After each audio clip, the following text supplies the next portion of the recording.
என்னென்ன கொரோனா காலத்தில் யார் யாரெல்லாம் பணி செஞ்சாங்க அப்படின்னு சொல்லி அப்படி பார்த்தீங்கன்னா கொரோனா காலத்தில், ஏன்னா அவர் கொரோனாவை மெயின் பண்ணி சொன்னதுனால, அதுவும் தமிழ்நாட்டில், நம்ம இருக்கிற தமிழ்நாட்டில் அவர் தமிழ்நாட்டை சார்ந்த அமைச்சர் அப்படிங்கிறதுனால நகராட்சியில் போய் பேசி சுகாதார அதிகாரியோட ஒப்புதலோடு தான் கொரோனா காலத்தில் பாடிக்கெல்லாம் வாங்கி அடக்கம் பண்ணுவாங்க.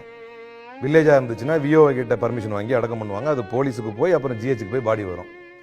நான் ஒரு ஓப்பன் சேலஞ்ச் சொல்கிறேன் சார், உங்களுடைய அமைச்சர், அதாவது நம்முடைய அமைச்சர் தான், உங்களுடைய கட்சியை சார்ந்த எல் முருகன் வந்து ஆர்எஸ்எஸ் காரங்க இங்கே பெரிய பணி செஞ்சாங்க, குறிப்பாக கொரோனா காலத்தில் மக்களுக்காக பணி செய்தார்கள், ஒரே ஒரு ஆதாரத்தை நான் சொல்ல முடியும், என்னால் பட்டியலிட்டு காட்ட முடியும். காணத்தூரிலே இருந்த கோவில் தர்மகர்த்தாவை எடுத்து தமுமுகவினர் அடக்கம் செய்ததற்கு முதல்வர் பாராட்டி இருக்கிறார்.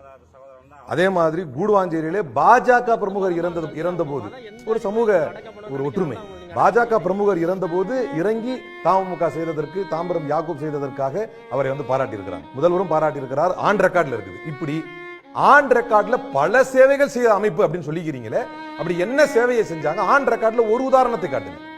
ஏன்னா அவர் சொன்ன அந்த கொரோனா காலத்து உதாரணத்தை நான் கேட்கணும்னு ஆசைப்படுறேன். ஏன்னா அந்த நேரத்துல சேவாகி சங்கடன்னு சொல்லி மொத்த இந்தியாலயும் பாஜக ஆர்எஸ்எஸ் தெருவுல இறங்கி வேலை செஞ்சோம்.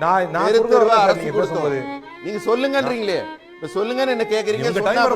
என்ன கூட தான் சொன்னீங்க, அலிம்புகார் அப்படி சொன்னார் இப்படி சொன்னாரு. நான் என் நேரம் வரும்போதுக்காக வெயிட் பண்ணிருந்தேன்ல, நீங்க உங்க டைம் வரும்போது வெயிட் பண்ணுங்க. அப்ப கிட்டத்தட்ட 3000 டெலிவரிக்கு மேல பார்த்த விஷ்ணு பிரியா என்கிற மருத்துவர் கும்பகோணத்தில் இறந்து போகிறார். அப்பொழுதும் தமுக தான் அடக்கம் செய்யுது.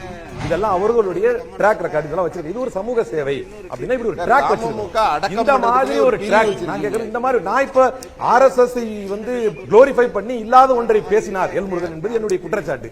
அப்படி இருந்தது என்று சொன்னால் ஒன்றை காட்டுங்கள் அப்படின்னு சொல்றேன். உங்க நேரம் வரும்போது அதுக்காக சரியா காட்டுங்க அப்படின்னு நான் ஒன்னு சொன்னேன். நன்றி. டைம்